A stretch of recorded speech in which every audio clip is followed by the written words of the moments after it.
Hello, audiophiles of the internet, and welcome back once again to Audio 46, your headphone destination. My name is Franco, and today we have another product review for you. This is the Avantone Pro Planar headphone, and we're going to get into everything you need to know about it right now. Let's talk headphones.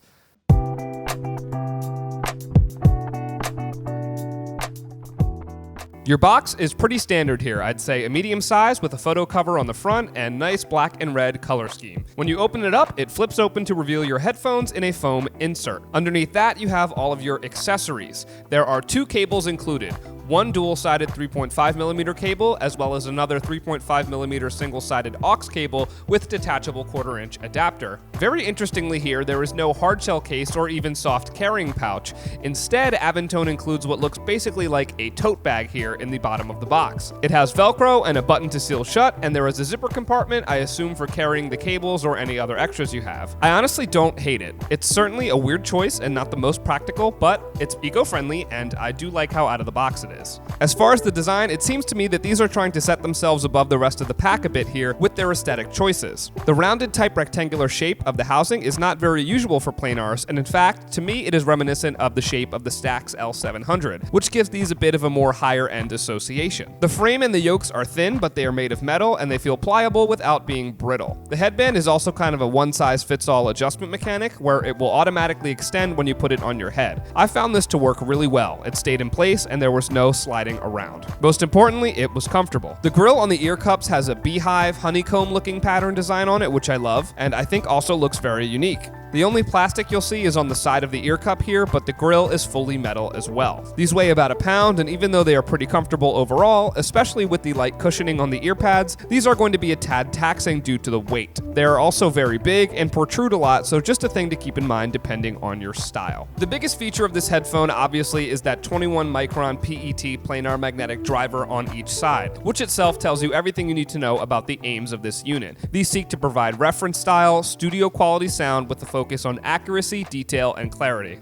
This is obviously a huge advantage of using planar magnetic headphones. For those who don't know, contrary to traditional dynamic driver headphones, these use opposing sets of oppositely aligned magnets to keep that PET diaphragm in place, and when that diaphragm receives a signal, it creates a magnetic field that will react with the other magnets on either side of the housing, and it will move around. Due to the high precision of the magnetic field that is produced, the amount of force that's put on that diaphragm is really even all the way around. This means that your sound is going to be very transparent, extremely minimal to non-existent distortion, and most importantly, the sound is not going to be fatiguing. It's very light on the ears, even after long periods of listening. These have a very low output impedance of just 32 ohms, which means that they can be powered by most of your devices, but if you want to get the most out of them, then you certainly want to pair with a decent amp. Especially if you're using these for more recreational than analytical listening, as since these are a reference-minded headphone, the frequency response is going to be pretty flat without any kind of adjustment. These output a frequency range of 30 Hz to 30 kHz. When dealing with a planar magnetic headphone, one of the areas that you expect to stand out is the soundstage, and I am happy to say that these definitely deliver on this front. The image here is very clear and accurate, and the separation between different parts and instruments was present to a degree that absolutely suited my expectations with this kind of product at this price point. Headroom especially feels really big here, and these avoid any kind of feeling of compactness at all, regardless of whatever you're listening to.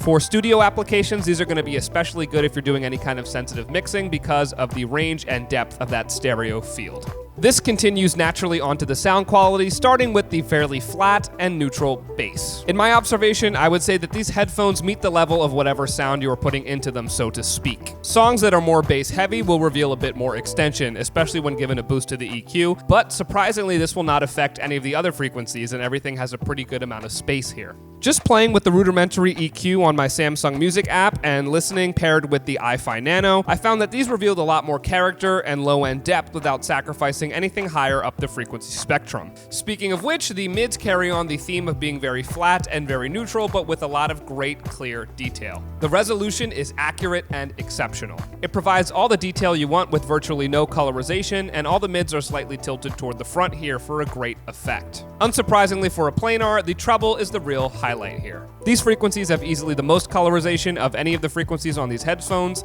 and they take on a really nice shimmery quality that rounds out the whole signature pretty well. Headroom also really opens up on the top here, and extension can seem to go on forever with a wide mix of musical genres, textures, etc. Elements like reverb decays and overtones are very present, there's no feeling of roll-off, and everything is very upfront and spacious. The Avantone Pro has everything that you could ask for and more out of a unit like this. If you like the metal build, unique design, big soundstage, and reference quality, there's not much reason not to at least give these a serious look. Alright guys, that's it for today. If you have any questions about these or just want to let me know your thoughts on them, then please leave a comment below. We will be sure to get back to you. If you like content like this, then consider subscribing to our YouTube channel and following us on Instagram over at Audio46. For information on more great products, you can go over to our blogs and reviews over on audio46.com. And if you want our best sales and deals, especially last minute for the holiday season sent right to your inbox, then please consider joining our mailing list. Lastly, if you happen to find yourself in New York City in the coming weeks, then please feel free to drop into our brick and mortar store on 46th Street. We take your safety very seriously,